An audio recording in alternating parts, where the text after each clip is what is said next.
Hello, everyone. Welcome to the 117th episode of the Spiritual Brainstorm. In this video, I'll revisit again a concept that I've developed already and I've talked about already before, the concept of free will, determinism, and trying to break down these terms again to make it even more precise and clear. Um, Obviously, everything in this universe evolves, and that includes our own understanding of certain things. So, in this video, I might go a little farther than before, and I might bring in some new elements or contradict some others that are, in my mind, not valid anymore, or maybe it can be a bit more precise.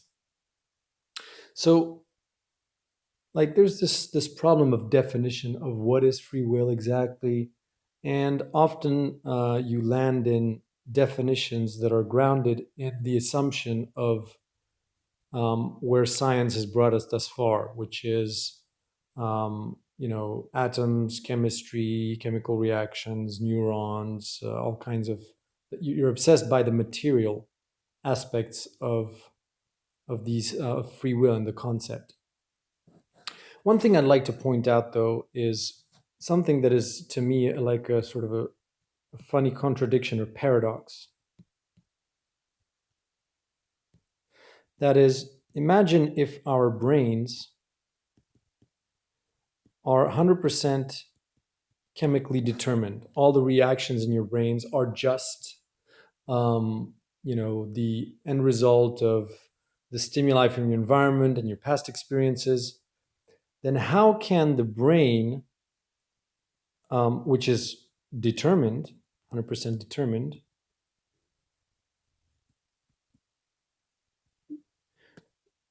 how could the brain reflect upon and host a concept such as that of free will?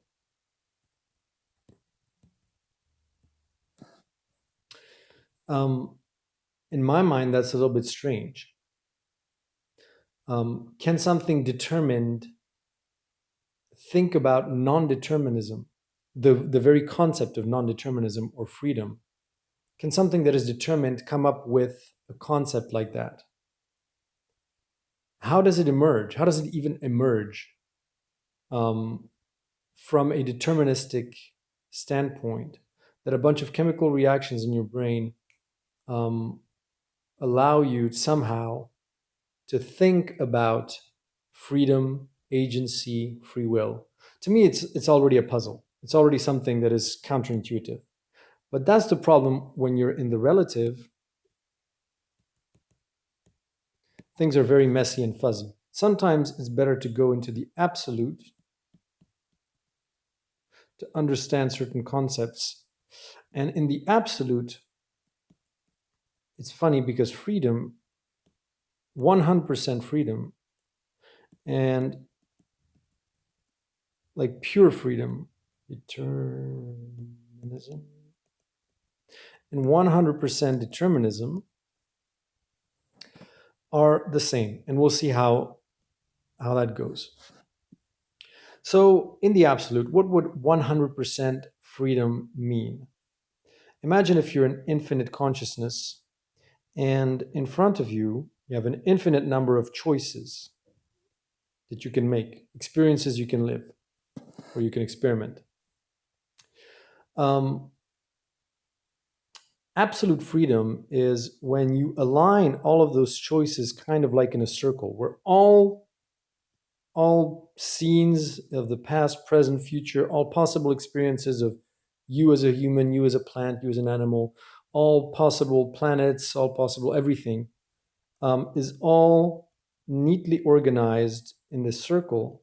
And all of these experiences are one dot on that circle, and they're all equal. And when there's 100% freedom, there's also no preference.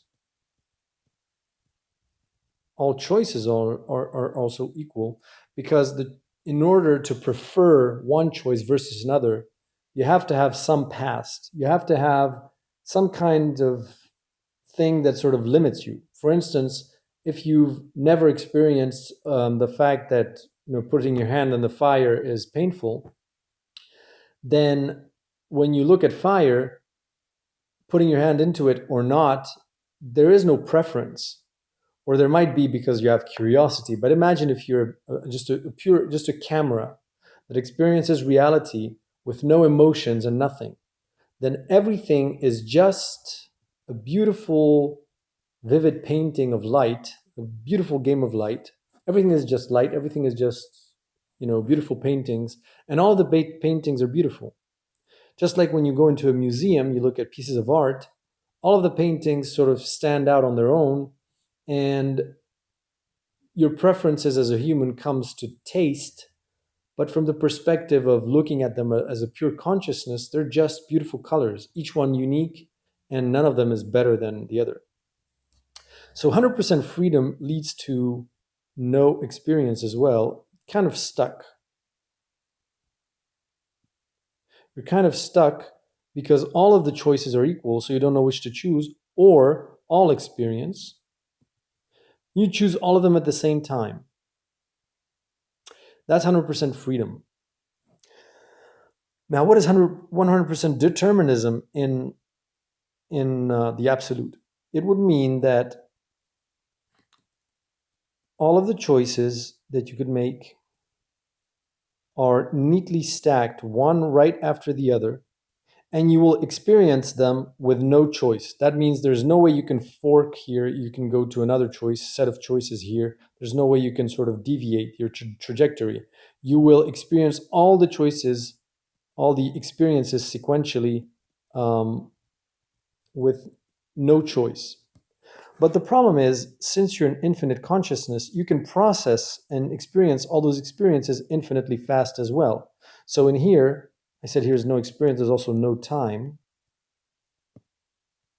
or instant time.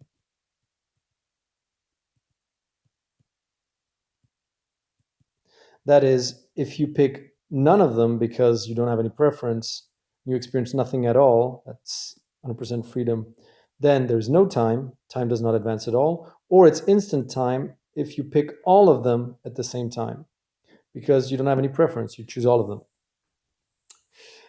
Here, 100% determinism, it's more instant time because right when you start, you're at the end. So the beginning of the universe and the end of the universe happen simultaneously, and you experience all the experiences seamlessly. It's like there's no friction. No friction. So when you have no friction, and in terms of the experience, in terms of hesitation or pondering, or then the time flows infinitely fast because you can process all experiences infinitely fast. And you can see how these two are kind of related ultimately. Ultimately, experiencing them all infinitely fast in a line is the same as experiencing them all infinitely fast as a circle when you pick all of the choices at the same time. It's the same. So 100% determinism and 100% freedom are the same in the absolute. When you're 100% free, you're 100% determined by your 100% freedom. That is, it's almost a straight jacket of being 100% free. It is a kind of determinism. Only relative freedom is truly freedom. If you have pure freedom, it's the same as determinism. And that's why in the absolute, ultimately, and you can do that with all contradictions normally, if you dig deep enough, you'll find that whether it's love and fear, whether it's black or white, and all of these opposites, ultimately in the absolute, they are one, they are unity. And we can break them down from the relative, but from the point of view of the absolute, they're one. They're one and the same. Now there's the question of will, which is really interesting because will, in here, you always have 100% will. That is, you want everything. in determinism, in 100% determinism, you want to experience everything because it's predetermined. And in freedom, you have 100% will of, experiencing everything or nothing because you have no preference. Um, so where does the will in the relative, how does will in the relative manifest itself? And how does, because the will is the key here. Um, where does our will come from? In the absolute, the only will of the absolute is to be itself, basically. It's a kind of a, it's not even, no, it's not even a will. It's just a state of being, beingness. Will here is kind of a weird concept. The only will an absolute can have is the will of not being absolute. Because other than that, it is what it is. And so I've already told you this key phrase that explains basically all of the relative reality is, what would I be if I weren't what I am? So I am, what is this, the absolute? The absolute is everything. So infinity, nothingness, one and the same. But what would infinity everything be if it weren't that which it is? And that is where our own will in the relative comes from. And we're experiencing that every single second of our reality. Because every single second, we are not that which we were just a second ago. Whereas in the absolute, it's always the absolute. It's always everything. It's never anything else. So it never moves to anything, it never changes into anything else, it never experiences anything else. It's always just it. Whereas here, in the relative, there is never anything that is always itself. Everything is always constantly in flux. Everything is constantly changing. And so that is the key will. What would I be if I weren't what I am? And that is a will that we inherited from the absolute. Sort of created that will with the question, which, as I explained in other videos, is basically the energy at the beginning of the Big Bang. Where does it come from? It's almost like energy in the form of attention. The focus and attention that an infinite being or an absolute being would put into that question. Just like when you focus your attention on something, what you're doing is you're actually transferring energy to that which you focus your attention on. And the whole universe is just an exchange of information in the form of attention. Like the human beings that you see in the street, are, you're giving them your attention by looking and observing them and interacting with them, and they're interacting with you. And there is an exchange of this Big Bang sort of energy. And that's at the level of humans, of course. Attention is more like conscious attention. But at the form of physics, it's also just attention. It's, the interactions between atoms, they exchange energies, they exchange information. But ultimately, you could just say it is just, it's almost as if an atom has a certain awareness, self awareness, which, it impacts other atoms and other things around it via the intention it gives them, and its attention has a certain sort of perimeter of influence, and vice versa. Other atoms also give it attention, and there's an exchange of energy, but it's just this initial energy that we received in the beginning of time. But okay, let's move a little bit further here. So that's the will. And why would that will be free? Or why would it be determined?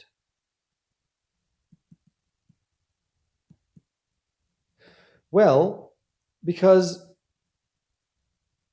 the degree of freedom or determinism in the will depends on whether how well it can answer this initial question. Let me put it this way. If atoms had the same degree of freedom as we have, then all of the other structures that are built on top of atoms would not be able to exist or experience themselves, which means this question could not be answered fully. And that question has so much power behind it that all of the structures that emerge, whether it's atoms, molecules, cells, humans, whatever comes after humans, are at the service of answering that question so that it can explore via the relative everything that is within infinity. Um, like imagine if the absolute is white light, and then the question sort of breaks it down into the spectrum of colors. Now, ultimately, infinity will have to experience all of the colors, all of the spectrum. And in order to do so, it has to create a certain strategy because um, it can stay stuck, for instance, in just one color. And that's the metaphor. For instance, if you would give atoms the same degree of free will as humans, then none of the other structures can be built on top of them because it would create such a chaotic universe that humans would not be able to emerge. And then, how do you account for experiencing scenes that exist, that have to exist, because in the absolute, in infinity and everything, how could there not be a scene where there is a human, where there is an elephant and all that stuff? You would stay stuck in just this sort of primordial soup of atoms behaving quite bizarrely and chaotically. And maybe that would be a very interesting scene of light, like a sort of like almost like a living ocean or something. And it would be really interesting. But from that vantage point, you would never be able to reach humans. Whereas, and so it's all about the strategy. Whereas what's interesting is if you go all the way up to humans and then humans build supercomputers, and in those human supercomputers you build simulations of atoms that have free will, and then there is a universe that exists within the supercomputers where you have that ocean of light and all that stuff is happening. That is one way to build an experience which leads all the way to that scene where even atoms have free will, but which doesn't prevent all of the other possible things that are within infinity to experience themselves and exist, or rather experience themselves, because it always exists. But the point is, it's about experience. It's about always experiencing a chunk of what you are, because that's the initial question. Um, the absolute is zero and infinity. Our reality is what's beyond zero and what's between zero and infinity. And this question is what splits zero infinity and infinity apart. And then you can start experiencing chunks of what is in between. So that's how I would define freedom, determinism, and you always have to have a mix of both. And the actual mix of both depends on is subservient to answering this key question, which is at the start of everything, basically. Then, of course, I've also developed the concept of supersymmetry and the problem of supersymmetry, where if everything is made of vibrations, and for every vibration you have a vibration of opposite phase, and in a zero-dimensional or one-dimensional environment, if you play all vibrations in the same spot, then they end up all canceling each other, and therefore, um, the real sort of, so how should I say, the real form of the universe is a sort of a switcheroo between zero and infinity, infinitely fast, where everything appears, everything disappears, all the time switching between nothing and everything, and there's no way out of this mess, except if you create interferences, patterns of interference here.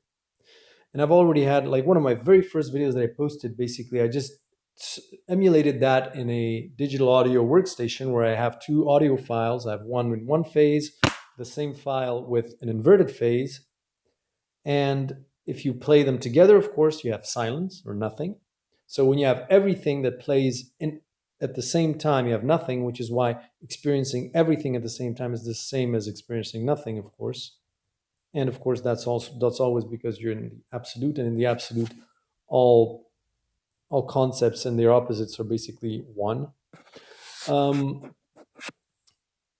but then emulating what free will kind of does to the universe is the same as if you had these knobs, for instance, of cut or distortion or whatever, and you apply them completely sort of randomly to one or the other audio files.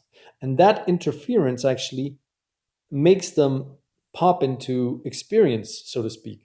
Suddenly, they can exist as such independently from the rest, because there's an interference, and the interference is created by a mix between freedom and determinism. You see, determinism is something like you cannot be anything else but human right now. Right now you cannot be a plant, right now you cannot be a dog. So that makes you already determined. The fact that you're human is like restricting your power, your freedom, um, extremely, because you cannot, like a god or an infinite consciousness can make any choice, infinite number of choices. Your choices as a human are already restricted and limited by the fact that you're human. But then you also have to have a certain amount of freedom, because without that freedom there is that's what freedom basically serves as, is this interference that you add to those vibrations to have one experience instead of another, and create a sort of de, an unbalance, an artificial, um, um, how should I say, an artificial imbalance, um, in what is normally balanced in the absolute. For every vibration, there's a vibration of opposite phase. When you make a decision, you're not making another decision. When you decide to go for a run instead of going to bed, you're not experiencing everything. You're experiencing one thing and then the other, or the other. Um, so you are creating an imbalance, and that is what free will is about. That is why you can say that free will has to exist in certain proportions. Otherwise, the whole universe would just collapse onto each other, because all experiences would cancel all of the other experiences. So that's how you can quote unquote prove that there is a certain degree of free will in our reality, because free will to me is what cements the world of experience. Without free will, there is no experience. And to me, freedom or free will, certain degree of free will, starts with life. So, life as in the living cell. The living cell to me is like um, the first form in the universe that introduces a certain degree of, well, I wouldn't call it free will, I would call it non-determinism.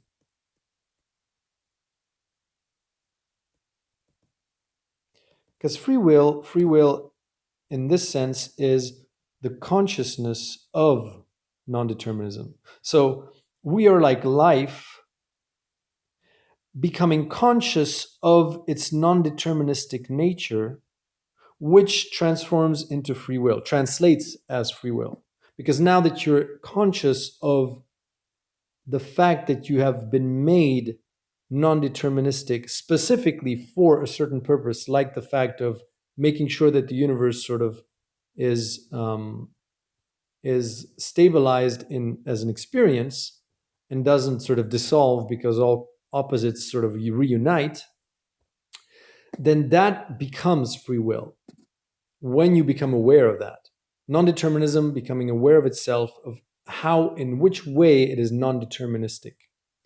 So the living cell, like I said, is where all of the quantum nature of our reality stems from. But you'll have to watch my other videos where I basically, because I'm not going to rehash all of that, but basically the macro and the micro, you have to step down from infinity and step up from zero in order to build and structure our universe. And so here you go from, atoms, molecules, and it all, if you really look at the structure of the universe, where you have like universe here, galaxies, solar systems, this is a mirror, where it's all sort of a correspondence, and then right in the middle you have life, right in the middle. And until you have life, all of this sort of happens instantly, because it's just, determined kind of forms that pop out naturally. Just like when you hit a key on the piano, there's a resonance. If you press the pedal, there's a resonance where all other chords start vibrating. If you play a C note, then all of the other Cs will start vibrating in resonance. All of these structures sort of emerge instantly, because um, um, they're just harmonics, basically. And life is what is dead center in the middle. And then it's all about consciousness then reaching out and below via forms that you build with life as its core dominoes, core Legos, core building blocks. Anyways, maybe I'll go more into depth in that, but I think I have other videos where I explain all of that. So I hope this video went a little bit more into depth on the topic of free will, and we have a little bit better understanding of the definition of what free will is. I mean, there's a purpose, of course, for free will. The purpose is to cement the experience of the universe.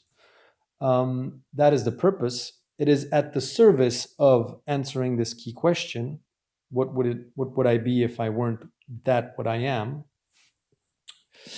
And then free will, as such, as a concept, is the awareness of non-determinism, of the not non-determinism, but the awareness of the degree of non-determinism that you have as a form. For instance, animals, I wouldn't say they're determined. They have a degree of undeterminedness. You cannot predict exactly what an animal will do to the molecule. Like, you wouldn't be able to say that, even if you can sort of say, okay, you have these experiences with the Pavlov, where you ring the bell and there's the saliva and all that stuff. You cannot predict how much milliliters to the molecule of saliva the dog is going to produce. You're not going to be able to predict how many times or how quickly it's going to wag its tail exactly at that minute or whatever, in order to, when it's happy and it's waiting to have food. You cannot predict the exact position of an animal if you present it with certain stimuli.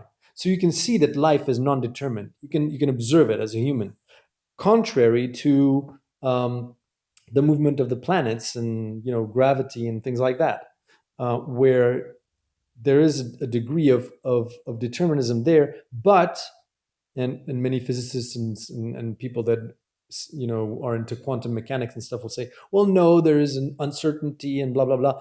But what I'm saying is, in this video, and this is really really key to understand, is that it is life that breathes its non-deterministic nature, breathes non-determinism into all of the other elements.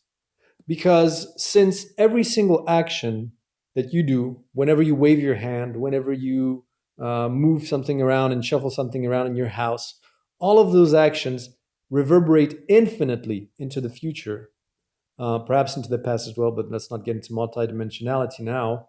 And since you carry that non-determinism, you affect every single atom in the whole universe by your decisions. If you monitor, for instance, the movements of air molecules in a room, and you have humans in that room, because humans are not determined and they'll be waving their hands around and their behavior is not predictable, then the air around the humans is not predictable in its behavior either. But of course, the problem is you will never be able to observe a deterministic, purely deterministic universe, because every time you have an observer like a human in the universe, then its own actions as it's setting up the instruments to measure things and blah, blah, blah, affects the entire universe. Um, Maybe, of course, scientists will say, well, yeah, but that is like a million zeros after the comma, in terms of the degree of influence you have on the atoms of the entire universe. But it doesn't matter. It doesn't matter the minuscule degree of influence you have, because it's all that it takes. And in that experience that I'm talking about with this interference in terms of vibrations, only a tiny modification in the distortion or the volume or something in terms of these two perfectly symmetrical um, vibrations will affect what will make them appear. Basically, you'll have sound that suddenly appears regardless of how small the actual initial input. And that's something that we clearly underestimate. So I hope that that sort of makes sense. And of course, if you have any thoughts, feel free to leave a comment, and talk to you in the next video.